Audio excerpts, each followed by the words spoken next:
Outrageous pain can only be responded to through outrageous love. Outrageous love, love is a perception. Love is knowledge. Love is gnosis.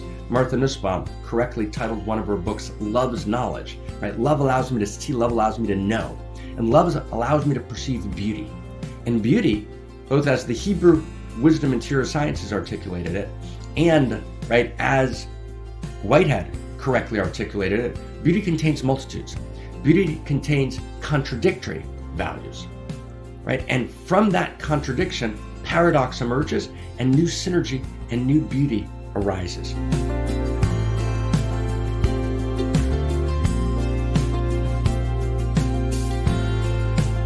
And it's such a good moment, my friends, right, to be together. And in this good moment, there's outrageous pain. And in this good moment, there's outrageous love. And in this good moment, there's outrageous beauty. And I want to just share for a moment what we mean when we say outrageous, because the word outrageous is part of the core structure of the new story of value rooted in first principles and first values that we are formulating, right, articulating and sharing, right, as the primary response to existential and catastrophic risk, right, as we live in this moment of time between utopia and dystopia, right, as existential risk hovers in multiple vectors, and as we need to respond, we understand that although infrastructure responses are important and valid, and social structure changes of laws, etc., are important and valid, but those depend on superstructure.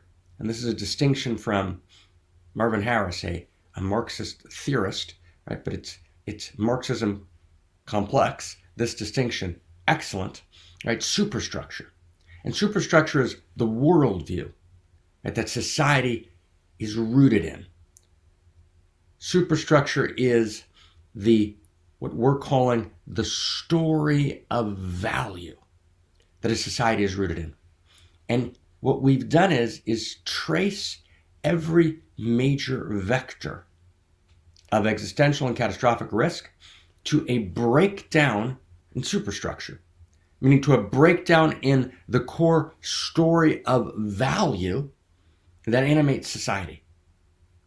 So for example, when we looked at Me Too, with all of its beauty and its excesses, and when we look at masculine sexuality with its excesses and its wild beauty, with its wild beauty and its excesses, which have expressed themselves for some men in sexual harassment. When we look at the acting out that takes place that causes feminine shadow and sexuality, right? Whatever the sexuality story is, if you look at the larger issues in culture, right, you realize when you look at date rape, right, on college campuses, both its actuality and the way it's been misreported, right? All of those issues are rooted in a fundamental breakdown in a story of value, which is we don't have a sexual narrative. That's just one example. We don't have a sexual narrative, right, that actually meets our sexual experience. And so therefore, the sexual experience causes enormous shame. And only by retelling a new sexual story can we address those issues. So for example, in the think tank, we've spent several years on a project that we've completed the core of. Now we're in the last year and a half of the final stages, and we've written 16 volumes on a phenomenology of sexuality, an abridged phenomenology, a complete phenomenology, a one volume, then there'll be another probably 15 mini volumes. We've actually written what we hope is the great work in this generation on Eros and Eros's relationship to love and to sexuality. Why? Because we had to retell the story. But that's not true about sexuality. It's true about economics, right? It's true about immigration policy, right? It's true about methods of governance, right? It's true about how technology is enacted right? Technology was not merely a tool, but an environment, and how those environments of technology are enacted. All of those are dependent, right, on a prior story of value. And how we live in that story of value is how we show up, right, in how we make policy, right, how we engage. You can't just change policy. It's not going to work, right? Policy generally is social structure, often infrastructure. Infrastructure, the structure of, how things work, roads, technology environments, our infrastructure, healthcare programs, right, their kind of structure in society are a mixture of infrastructure and social structure, because they're governed by, right, a set of laws, right? So social structure is kind of laws and contracts in society, and infrastructure is the actual infrastructure, the actual kind of planetary stack, right, of society, how the actual infrastructure works, transportation and technology in all of its forms. What we're saying is you can't change it based on infrastructure and social structure. You need superstructure. And superstructure is, we're saying this differently than Marvin Harris would have said it, because he didn't actually understand the intrinsic nature of value, but we're emerging out of his notion of superstructure and saying there's a story that we live in, and it's a story of value, and it's rooted in first principles and first values, and we have to retell that story. That's the story that's broken down.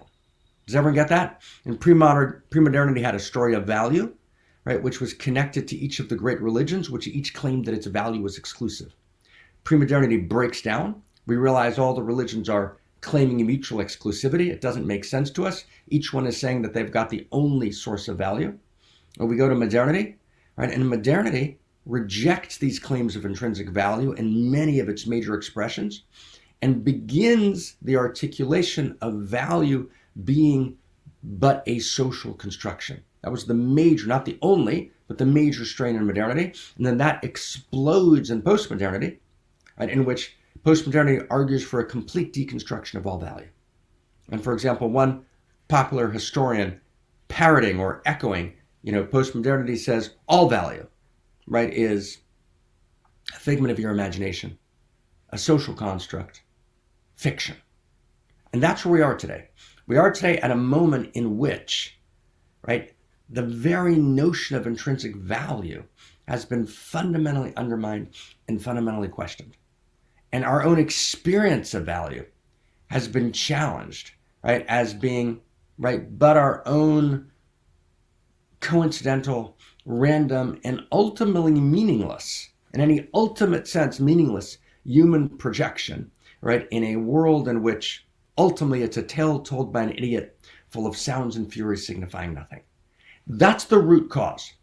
And if we don't go to root cause, right, if we don't go right back to source and actually reclaim a story of value and a post-postmodern, right, a meta-modern, post-postmodern, right, integral, right, a kind of new story of value, which actually can be told and can be articulated and can be scaled and can be shared and can therefore reshape, once it's shared, education, and can reshape commerce and can reshape economics and can reshape politics. That's the way it's always happened, right? When Da Vinci and his cohorts were in Florence in the Renaissance and the Black Death, the pandemic had swept Europe, they understood that the only response they could do that would be effective was to tell a new story of value. And that's what the Renaissance did. The Renaissance was, like today, right, a time between worlds and a time between stories. And what did Da Vinci and his cohorts do?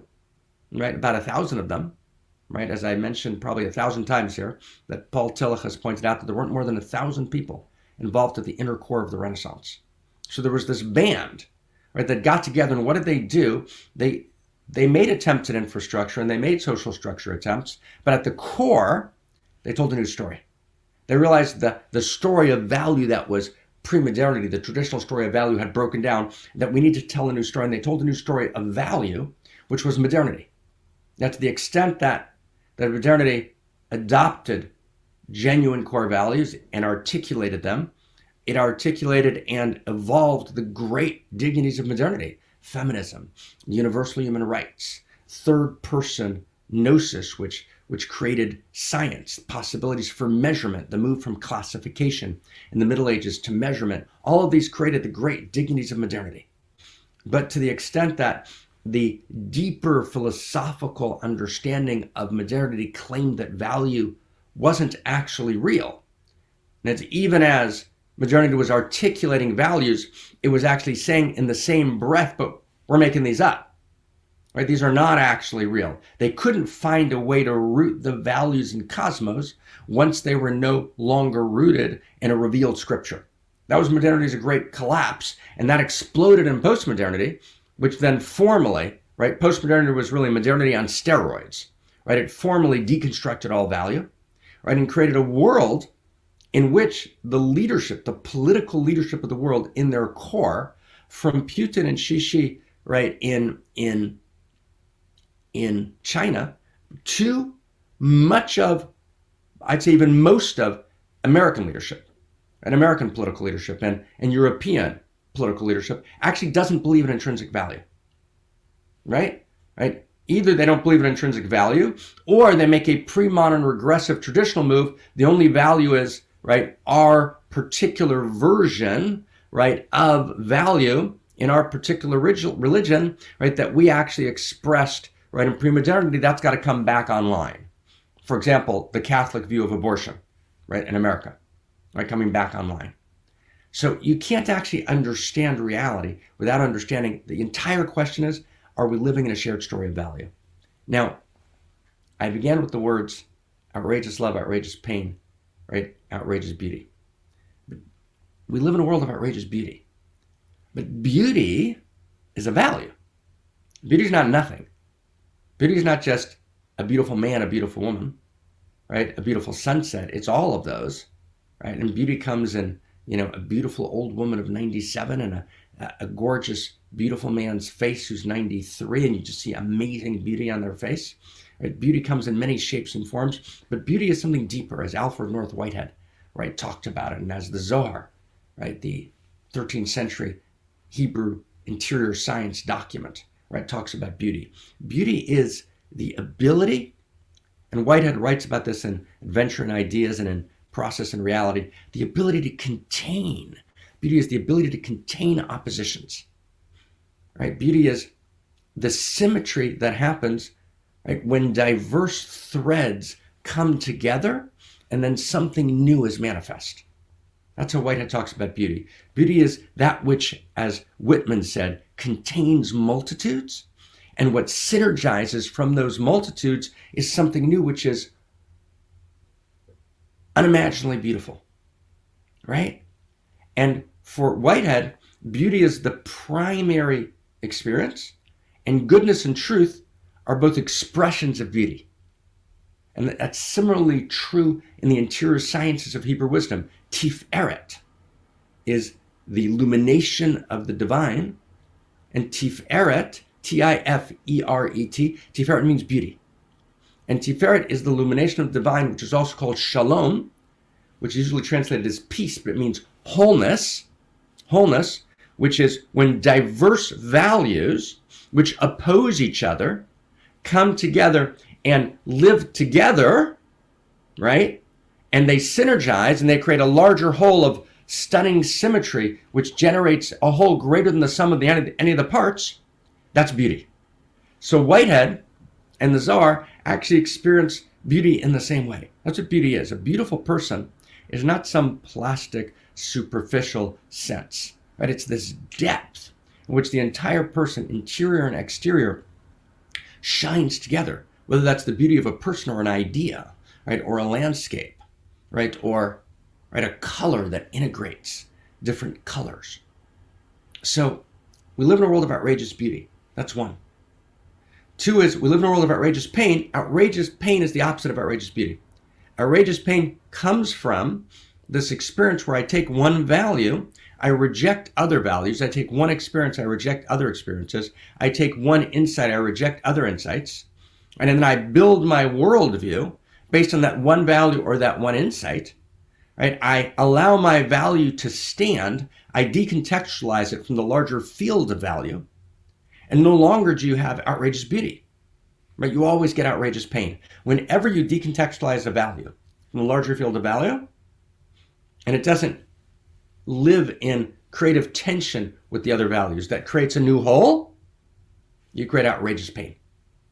And in America, this weekend, we've seen outrageous pain as Roe v. Wade, which I'll talk about in a second, right, was overturned in America. And our response, right, to outrageous pain, we live in a world of outrageous pain. The only response to outrageous pain, right, is outrageous love. What's outrageous love? So love, right, in this new story of value we're telling in this great library we're writing, and this particular piece, you can take a look at a book called The Mystery of Love. There's a chapter on perception, and a book called A Return to Eros. And maybe we can catch those in the chat box, where there's also a chapter of perception where we unpack the qualities of Eros, and one of them is, right, perception, Eros, or love as perception, which is the ability to see the whole. All right, so outrageous love means, right, to love you means I see you. I don't identify you with one part of you and then identify that as all of you and therefore dismiss you, right? That's what hate means. Hate means I see one narrow part of you. It might be a shadow part of you. I identify you with that shadow. I identify you with that scandal. I identify you with that place that you fell, that place that you yelled, that place that you were, enraged, that place where you made a mistake. And I say, that's who you are. No, I can see all of you. To be a lover is to see with God's eyes. It's to see the landscape. It's to see the thoughtscape. It's to see the mindscape. It's to see the heartscape with God's eyes and to know that it contains multitudes. Love is perception. Outrageous love is outrageous perception. It's to see. And when you see beauty, right? So now I want to apply this, okay? And I want to apply this. And we're just setting the intention, but the intention is important to set today, right? Because we're gonna look at, for a second, just for a couple of minutes, just with this, setting of intention, I just want to look for a couple of minutes at, what happened in America today. And I don't want to talk about it. It happened on Friday. Right? There was a constitutional right to abortion that was enacted in the United States some 50 years ago, right, by the Supreme Court. The Supreme Court just overturned that constitutional right. And there's a huge divide in America. There's enormous celebration by pro-life activists. And there's enormous mourning, right, by pro-choice activists, right? And one side, right, filled with intelligent people, not evil people. I want you to get this. The second you demonize the other side, we're out of beauty. We're in outrageous pain, right? Fabulous, beautiful people, right, filled with a sense of value are on one side, and fabulous, beautiful people, right, filled with intelligence and a sense of value and goodness are on the other side. So what happened? So I want to really get this. This is so deep. And y'all, are you with me? I know this is really subtle what we're about to do. We're here to kind of actually say the things you can't read in the news. We're here to go deeper. We're here to get underneath, right? So welcome, everyone. And it's so good to be with you. And thank you for being here. And thank you for listening. And I'm going to see if we can capture this in a few minutes. Like what's actually happening here, and see if we can kind of find it deeper than deep and actually do evolutionary sense making. So in the clash between the kind of pro-life position and pro-choice position, several things are happening that need to be pointed out that are beyond important. So number one, each side is claiming a value as the ultimate value. And in some sense or another, dismissing the value of the other side. So the pro-life people are saying the value is life, but particularly they mean the life of the baby. That's the primary value. And protecting the value of the life of the baby, right, is the primary value. And therefore they call themselves pro-life. But actually what they're doing is they're hijacking the value of life, turning that into an absolute value, and ignoring a second value, which is the value of choice. Now, the pro-choice people are doing the same thing. They're picking a value, choice. And it's the woman's right to choose, right? That's what they're talking about, choice. And they're calling themselves pro-choice, but they're actually, in doing so, decontextualizing choice from the larger field of values that includes life, and making choice the primary value, and in some sense, the only value, before which all other values must bow. Now, again, the pro-life people are doing the same thing, right? They're decontextualizing life, in this case, the life of the baby, right, from the larger field of value, which includes the life of the mother and includes choice, and those are related, and saying their value reigns supreme. But here's the thing, and it's very beautiful, right? The word value in Hebrew is erech, E-R-E-C-H. See if we can catch it maybe in the chat box. E-R-E-C-H. E-R-E-C-H. Right? I would say it's choice, right? Erech. Now, erech means value, and erech also means context. Context, or erech means kind of the constellation or the field, right? So the constellation or the field, okay? You guys following? You guys following here? The constellation or the field. So erech means value, but it also means context or constellation or field, meaning the value in a larger context of values, or the constellation of values, right? Or the field of value. So the word value in Hebrew means context or constellation, right? Or the larger field, because no value exists independently of the larger field. Whenever you isolate a value from the larger field of value and you transpose it into an absolute value, before which all values must bow, at whose altar you worship and bend your knee slavishly, then you create idolatry, then you create outrageous pain. Did everyone catch that? It's deep. It's important. So in this great argument, right, between pro-life and pro-choice, the way they've actually framed the arguments, right, is actually absurd.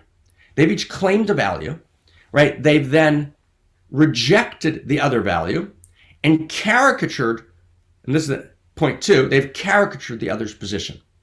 So in order to highlight the absurdity of the other's value. So I want to go slow here for a second, okay? I want to get to point two. I mean, it gets deeper. So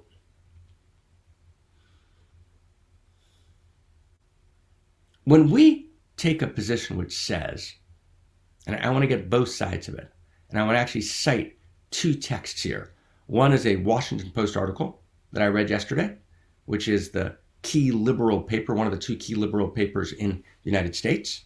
Right? And the second is a post number 68 by a colleague of mine who we've actually chatted a whole bunch of times. We did a big public debate back in 2005. We're actually about to do a second one. We had about 1,000 people there. We're about to do a second one in Los Angeles. Right? His name is Dennis Prager. We've had dinner a couple of times. And, you know, Dennis Prager, right, in what he calls his fireside chats, right, does in number, I think, 64 or 68, does a chat on abortion, which is highly relevant. And Dennis is clearly articulating some version of a pro-life position, right? And the Washington Post, right, was articulating yesterday some version of a pro-choice position. Now, I'm going to watch this carefully, okay? So Prager, right, correctly, right, and wisely, at least in part, right, opens, right, his conversation with, and when I say correctly and wisely, I mean not in an ultimate correct and wise sense, but I mean from a polemical perspective, right, for the sake of argument.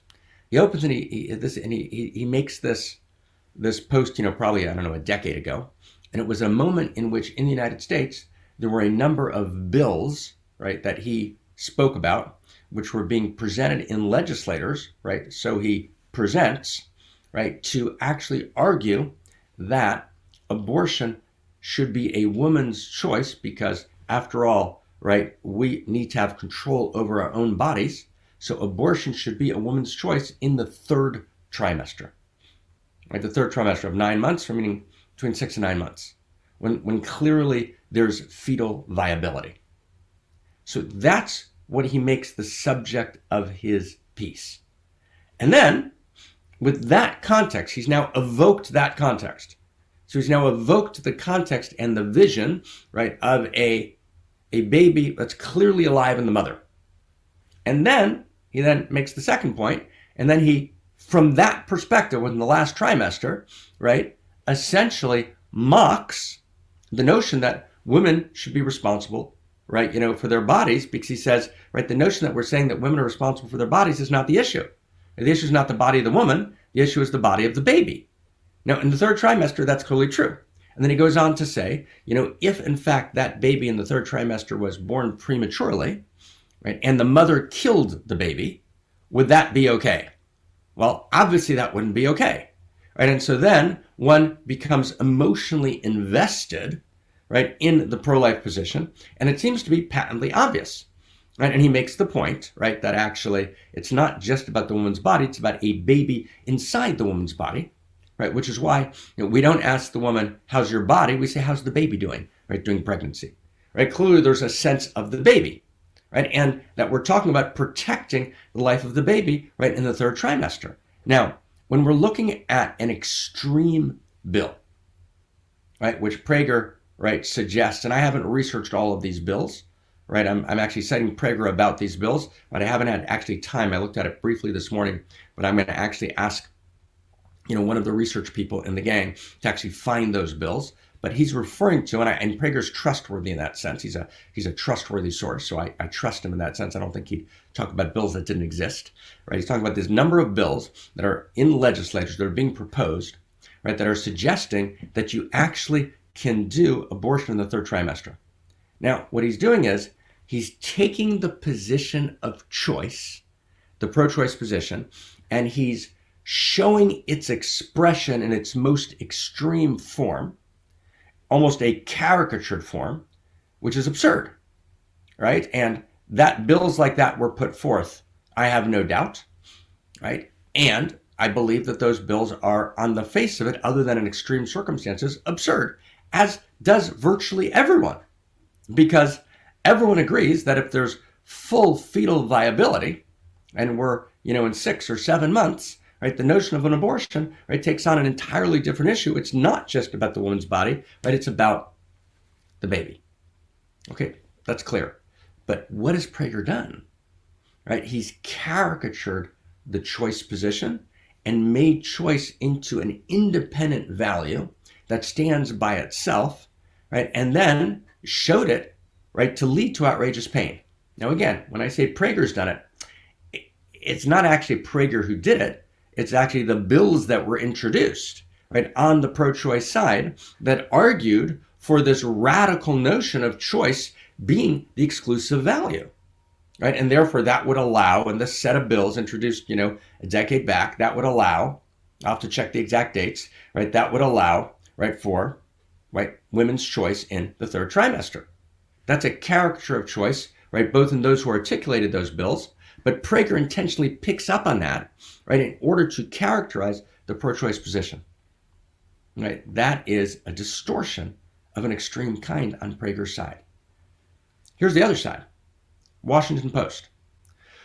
Washington Post is reporting on the overturning of Roe v. Wade, right, and a number of other outlets, major outlets did the same thing that the Post did, and they interview any number of people and any number of abortion clinics that are immediately shutting their door and refusing, right, based on, how they understand the law. And that is indeed, in certain places, there are trigger laws in states, in certain states that are trigger laws that are in place that says that right after Roe v. Wade is passed, then state laws are passed on abortion. And some of those state laws, Oklahoma, for example, will prohibit abortion immediately.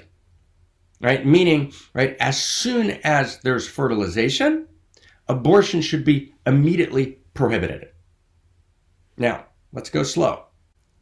That position, that abortion should be immediately prohibited as soon as there's fertilization, right, is an extremist pro-life position, just like the position that would allow choice in the third trimester is an extremist pro-choice position, right? In other words, a position that would say that we ignore the body of the woman and we ignore woman's choice, right? let's say in some dimension of the first trimester, let's not talk now about what that dimension should be, right, is actually a fundamentalist position of the worst kind that actually denies, let's go really clear here, it actually denies the depth and the wisdom of most of the great traditions, right? For example, there are important, right, Upanishads in the great Hindu tradition, right, that talk about the soul entering the baby much, much later.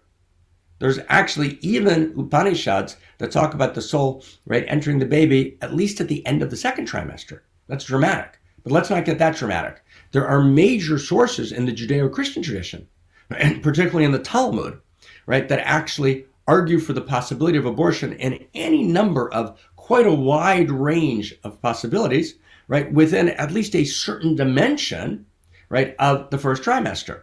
Now, in the period of time in life in which I functioned formally, right, as an Orthodox rabbi, right, within the Orthodox Hebrew wisdom tradition, right, in accordance with the laws of the Talmud, right, I was in touch with the leading decisors of the day, the great sainted sages with the long white beards who were experts in decision-making of the day, including Moses Feinstein, right, called Rav Moshe Feinstein, one of the greatest sainted decisors of the day.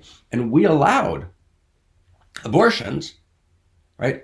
Allowed meaning, we decided the law, right? We adjudicated the law, right? Not, in other words, and right, many, many women are involved in adjudicating this law, right? It's about the law. It's not about we, the people, right? The law was adjudicated in favor of abortion, right? Within, right, a certain dimension of the first trimester within orthodoxy, right? I mean, it's within the most stringent form of the interpretation of Hebrew law, right? So point being, right, when the fetus, right, steps into being a person who is in some sense independent and needs to be considered as a person, that's a very real question. And actually, there's no monopoly on that. Actually, the great traditions of spirit had an enormous range of conversations about that. And when we integrate the best of pre-modern, modern, and postmodern in order to create a new story of value, we have to integrate and actually the best wisdom of the great traditions that actually had a very sophisticated position on abortion, that actually allowed and integrated two values, right? One value is choice and the woman's health and the woman's wholeness and the woman's well-being and the woman's possibility, right, for expression in the world. Another value, right, articulated protection of the baby and the life of the baby. And clearly those are both values. And those are both critical values. And the second we step out of the field of value, right, and this is critical, right, the second we step out of the field of value, there's no possibility, right, of actually coming to a higher synergy, to higher beauty. And to be clear, these decisions need to be made by the depth of understanding, not by men or women, not by patriarchies or matriarchies, but by men and women working together, particularly within, Hebrew wisdom.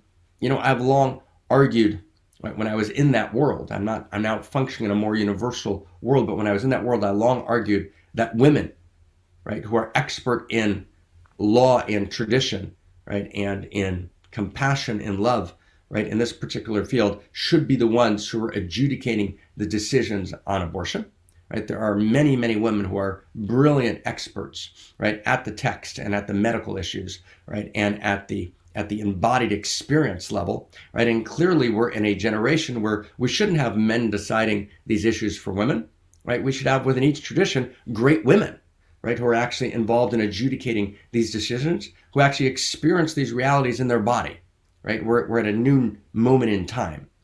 So, although patriarchy is a complex word and it's overused and misused, right, it also has some legitimacy, right, and some importance. And so let's take patriarchies out of this conversation, okay? So let's find this.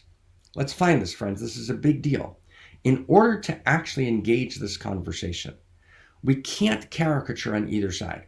We can't do the Washington Post caricature, right, which says, right, that actually the intention of, right, all legislation, right, on abortion, right, is, right, to actually disallow, right, abortion at the moment of fertilization. Right? That's actually not the case, right? Nor should it be the case, although, but now stay, although the Washington Post is absolutely right that there are states that have articulated trigger state laws, right, in which a law is going to be triggered 30 days after Roe Wade is overturned. They've been on the books for many years. And some of them, right, now I've got to check each one of them, but at least one of them I know right now, it actually triggers a law which makes abortion immediately illegal.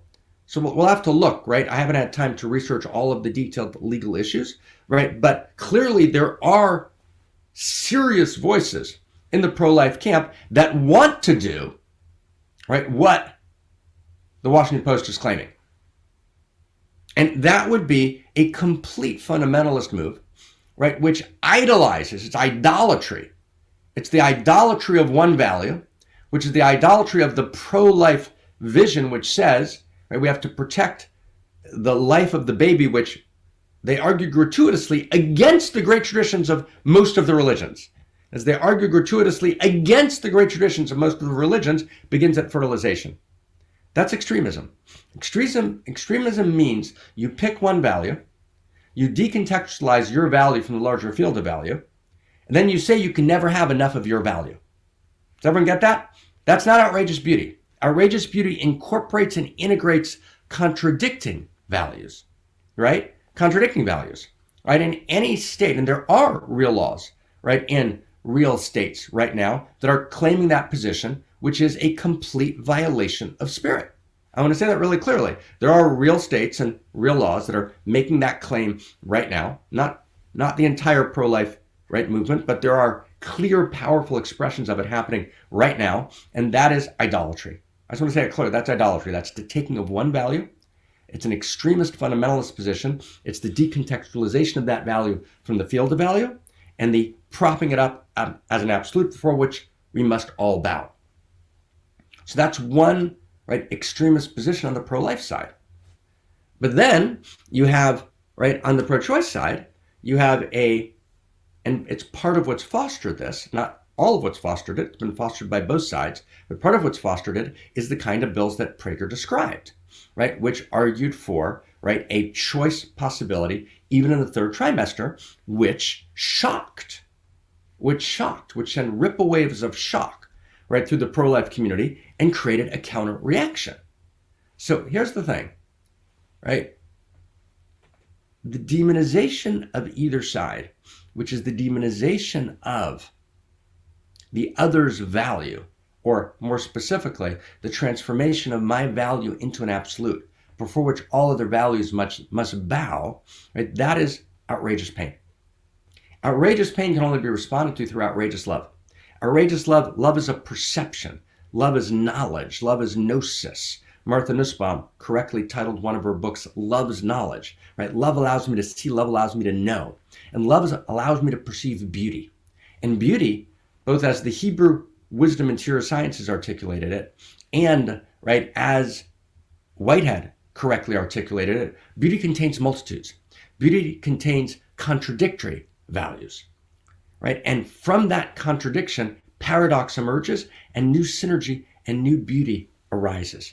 Now, I want to go deeper. And let's see if we can. Can we go deeper one step? Who's up for going deeper? I want to go deeper one step deeper. Who's up for one step? I want to go deeper. We got to go deeper one step. I mean, it's wild and it's important and it's critical. Can we go one step deeper? Who's up for one step deeper? Okay, one step deeper. And this is so subtle, and it's beautiful and it's important, but it's not easy to get. Okay, it's not easy to get. So let's go step at a time. But let's go deeper for a second.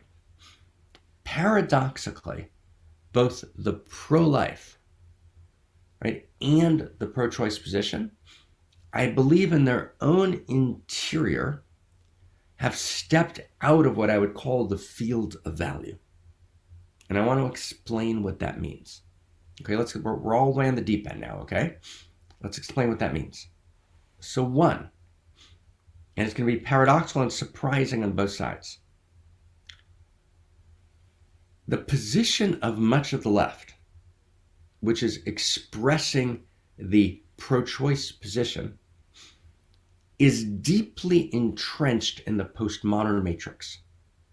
And the postmodern matrix deconstructs value. Right? Value doesn't actually exist. You're not in a field of value. But no one can live without value. So once you step out of the field of value, what you do is you then choose one value, and you make that value not a value in the field, but your identity. That value actually becomes your identity. That value becomes your absolute, right? That value becomes a kind of Puritanism, right? That value becomes your crusade. Because that value is no longer a value in the field of value, that value becomes you entirely, your identity, and any compromise on that value is a compromise in your very existence. Therefore, you become a rabid extremist, right? You become angry. You can't have a real conversation. You can't engage in facts because your identity is that value, and that value is decontextualized from the field of value. And therefore, that value brings outrageous pain. And there's no outrageous love to respond to it that will bring us to outrageous beauty. Now, on the other side, let's get the other side. Let's get the other side. On the other side, and it's deep. The other side, you would think, well, but the pro-life people, they're in the field of value. No, they're not. The pro-life people have actually regressed, right? Most of the pro-life position, right, is animated and funded by either fundamentalist versions of Christianity or particular Catholic versions of Christianity, which are actually, and let's catch this, which are actually in their core belief systems pre-modern. And in pre-modernity, it wasn't a field of universal value with multiple values in the field. It was a field of value that was hijacked and colonized by one set of, in this case, often patriarchal interpreters. And here I will use the word patriarchy, although I often don't use it because it's overused and misused, as my friend Warren Farrell has pointed out. But here I will use it. Right? In other words, men, right, who were not living in women's bodies, who were deeply sensitive to women in many ways, some of them, and some of them were definitely not. There was also a particular position on the role of women in society and in most of Christendom. And that came together with legitimate life considerations of the baby and formulated, right, a set of laws, right, of a particular extreme fundamentalist nature, both in Catholicism, right, and in the sources of many of the fundamentalist Christ traditions that are happening in America, right, in their more kind of Baptist or fundamentalist forms. So what's happening now is much of the pro-life movement is animated not by the field of value, but actually by a pre-modern position that's paradoxically not in the field of value. How do you know the pre-modern positions were not in the field of value? Because they actually claimed that only their position was value, and that all the other competing religious positions were not only wrong, but the competing religions deserved to be killed as either infidels or heretics, burned at the stake, tortured by the Inquisition. Let's get this really clear. That's not a position in the field of value. So the pro-life movement is informed, does everyone get that? The pro-life movement is informed not by the field of value, right? The pro-life movement is informed actually by being out of the field of value. They've stepped out of the field of value, they've caricatured the field of value and hijacked it. So therefore, now their identity, right, is bound up with their parochial, self-aggrandizing, essentially narcissistic position, right? It's us and it's no one else.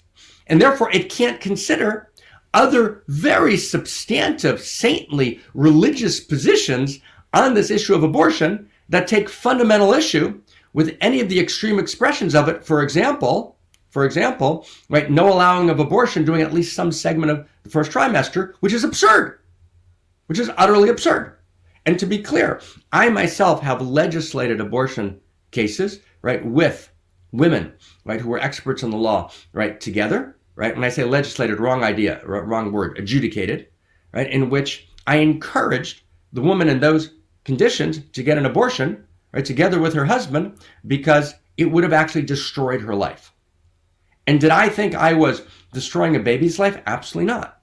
There's very, very saintly reasoned, stunning positions of some of the deepest hearts and minds, right, looking at the law, right, in the Talmud, right, that supported that ruling. All of that has been thrown out by the pro-life expressions in their extreme forms, which are decontextualizing one value from the field of value in a pre-modern way in which only their interpretation of that value, right, is considered in any way legitimate. Wow. Wow. Right? Does everyone begin to see it? Right? In other words, you begin to see what we mean when we say that in order to evolve the source code of consciousness and culture, in order to move beyond polarization, we have to actually tell a new story of value, which is a story of outrageous beauty. And outrageous beauty means that we've actually articulated a story of value rooted in first principles and first values, in which choice and life are obviously, right, both first principles and first values, out of which synergy emerges, which generates, right, a response to outrageous pain through outrageous love, which is outrageous beauty. Now, remember, and this is really, really important, when you step out of the field of value and you choose one value as your idolatry or as your identity before which you kneel and which you can't compromise on, and idolatry before which you kneel, your identity on which you can't compromise on, you create outrageous pain and you create polarization. You create polarization because you've stepped out of the field of value. And so the two values clash with each other, and each side thinks they're representing value. They're not. They're representing narcissistic identity or idolatry. Right? Do you get that? Now let's go one last step. Yeah, everyone gets to get this. Literally one last step. We together, one last step, everybody? One last step. And it's really beautiful. If both sides step into the field of value, then they share the field of value together. And I want to get this really clearly. And this is a big deal, right? And this is a whole new notion. So imagine you step into your true identity. What's our true identity? So we know, as Albert Einstein correctly pointed out, right, that separation is an optical delusion of consciousness. The notion I'm a separate self is an optical delusion of consciousness. It's not true. There is no ultimate separate self. Separate self is real, of course, but I should experience myself as an individuated separate self with appropriate boundaries. That's, of course, real. But that's not my deeper identity. My deeper identity is that my separate self is located in a larger field, right? And I don't exist, for example, without certain microbes right at the bottom of the sea.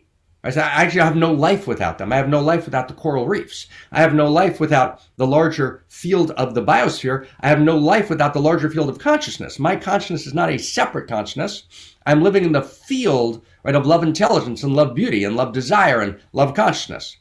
And we call that true self. Okay? Now, true self in that field. So in that field of true self, is there any difference between Mark and Elena or Shahat or Mark and Larry? None. Right? We're all the same in true self. And within the field of true self, there's one true self. The total number of true selves in the world is one. True self is the singular that has no plural. It's the seamless code of the universe. It's the one heart. It's the one Eros. It's the one consciousness that animates the four forces, right? That is, as systems theory points towards in its deeper expressions, not in its surface expressions, right, is kind of the one cosmos, if you will. Right? That's why it's a universe, uni-verse. It's one text. That's true self. Now, true self, and this is subtle, it's beautiful, true self is the same as the field of value. Value is true self. Value is consciousness. Consciousness is value. Right? Right? And it's values everywhere. You know, a lot of times today we talk about, post Claude Shannon, we talk about information. But, you know, and Claude Shannon's one of the fathers of information theory. But Claude Shannon actually wrote a paper with Warren Weaver where he pointed out that what information is at its core is not bits and bytes, which is how it was used in information theory. But actually, as Warren Weaver writes with Shannon, like 1948, actually information at its core is meaning or value. Right? In other words, when three quarks, right, associate with each other, two down quarks and one up quark, right? Two up quarks and one down quark, one's a proton, the other's a neutron, and that which brings them together to create a proton and neutron, that's value. right? There's values that exist from the first nanoseconds of the Big Bang when gazillions of quarks reign, and there's only 16 kind of particular configurations of value which create 16 forms of quarks, right? I mean, it's wild, right? The universe is not random in any sense, shape, or form. The universe, right, has a dimension of spontaneity and contingency and freedom, and in its core, that's in the context of enormous beauty in which opposites synergizes in fields of value and configurations of intimate coherence. So the field of value is like the field of true self. And this is, and I may have lost a couple of people here because I know it's a deep dive. See if we can get it. True self is the singular that has no plural. It's the field of one consciousness. Consciousness is the same as value. Consciousness and value are inextricably entwined with each other. So just like there's a field of consciousness in which we're all part of the same true self. There's no distinction between Marc and Shad or Marc and Elena in that field of one consciousness, right? That field of one value. So the second we all step into the field of value, we recognize each other in the field of value. We're part of the same true value. We're part of the same true self. Now stay close. Then Elena individuates. Then Ben individuates, right? Then James individuates. I individuate as unique self. Does everyone get that? Colleen. Colleen individuates as unique self. Does everyone get that? Now there's Colleen. Colleen, who's a beautiful artist, right? You know, in Europe, right? Doing gorgeous work and has done 12 beautiful paintings, right? On Eros. So true self individuates as Colleen. That's unique self. So the same way that true self individuates as Colleen, as unique self, the field of value, true value, individuates as choice, individuates as life, individuates as any one of the larger field of values. Does everyone get that? Who gets that? Who gets that? In other words, a unique value is the same as unique self. It's beautiful, right? It's just like true self individuates as Jacqueline, or as Colleen, or as Elena, or as Mark, or as Sally. So true value individuates as a unique value. Does everyone get that? Now, and it's beautiful. Now, true self is not the same as unique self. Unique self is the individuation of true self. But stay really close now. Stay really, really close. But unique self is not the same as separate self. Unique self is not the same as separate self. Separate selves are in what Hobbes called a state of war.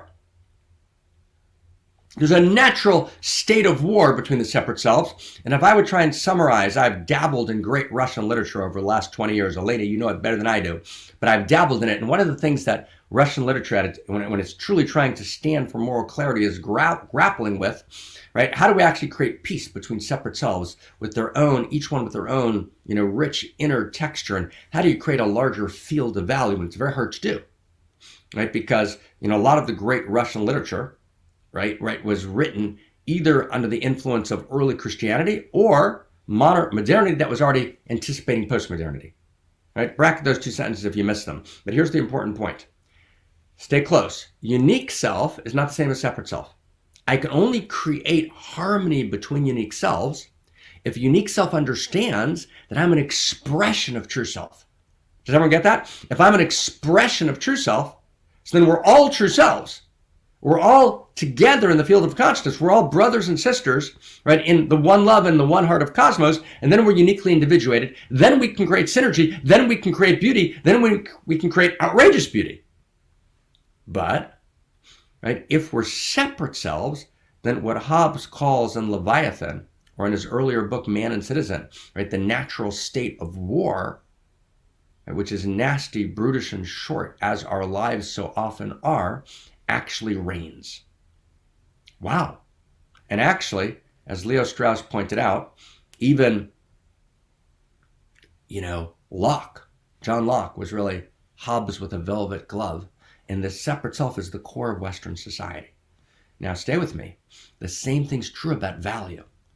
In other words, if I never enter the field of value, the field of true value, the field of true self, as it were, if I'm not in the field of value, then the value that I choose will be not my unique self-value. It won't be a unique value, right, which is the same as unique self, in which those unique values that emerge from the field of value can synergize. It will rather be a separate value, just like separate self, It'll be a separate value. And because it's a separate value, those two values will clash. They have to clash because it's a separate self value, right? It's a separate value in the same sense of separate self. So now they've got to clash. They've got to clash with each other. They can't actually find each other because it becomes identity. Just like in the realm of self, separate self becomes identity. It becomes an ego identity, which I have to defend at any cost. So too, the separate value becomes my identity, which I have to defend at any cost. And paradoxically, both the pro-life and the pro-choice movement in the ways we've outlined today have stepped out of that field of value. So they don't recognize each other. They don't find each other in the field of one value. If we found each other and experienced each other in the field of one value, then we'd be able to synergize, and we wouldn't come to this day of outrageous pain in America. This is deep, friends. This is deep. This is what we mean by a source code evolution. Now, did anyone, right, that's exactly correct. There's no intimacy between values. Intimacy between values only takes place, right? And intimacy between values allows for, what is intimacy? Intimacy is shared identity in the context of otherness. That's the intimacy formula. So when you have intimacy between values, you can create a shared identity between two opposing values in the context of otherness where the integrity of each value is honored. That's huge. So actually, this entire conversation, right, could be understood in terms of the tenets of intimacy. Intimacy equals shared identity. In the context of otherness, you apply that intimacy formula to values, and you have our whole conversation today. And Jamie, we should put this in tenets of intimacy. Right? Wild, right? Now you begin to see what the center's doing. Right? This is what we're doing together. This is what we're doing as Unique Self Symphony. We're actually articulating a new story of value. Because right now, there is no story of value. The superstructure has broken down. And we need, right, what my friend Daniel calls a third attractor, right? I call it the new strange attractor. We need a new, I call it, right, in other writings, a new allurement, right? We say that a complex system is based on allurement, and a complex system in which the whole is greater than the sum of the parts, and a complicated system, which is fragile, has no allurement. And I shared that distinction with my brother Daniel about 5-6 years ago, that the core, right, to actually generating, right, a new story of value, right, is actually recognizing and articulating a vision of value which is intrinsic to cosmos and evolves. It's evolving value, but there's intrinsic values. Once we have evolving values that are intrinsic, then we're in a field of allurement, right? Because value allures, right? The nature of value is that value allures. Value is, and this is really important, and we'll finish with this, value is Eros. Eros is value and value is Eros, right? And so Eros generates allurement. When you're not in the field of value, there's no allurement. So what happens is you manage to find the position of your adversary non-alluring, even ugly. And you caricature it as being ugly. You caricature the pro-choice position in an ugly way, and you caricature the pro-life position in an ugly way. But when you step into the field of value, you're in the field of Eros. You're in the Tao. When you're in the Tao, then all values have a place in the Tao, and they're beautiful. Now you're moving towards outrageous beauty. Whitman's I contain multitudes, or Whitehead's notion of beauty that contains more and more and more contradiction, in which the contradiction becomes, and let me add something critical to our Eros theory, to our cosmoerotic humanism. And cosmoerotic humanism, for those of you who are new, is the overarching story of value that we're working on at the center, that everything's a part of. Unique self theory, they're all part of cosmoerotic humanism, right? In this basic notion, right, of cosmoerotic humanism, let me see if I can get this, hold on.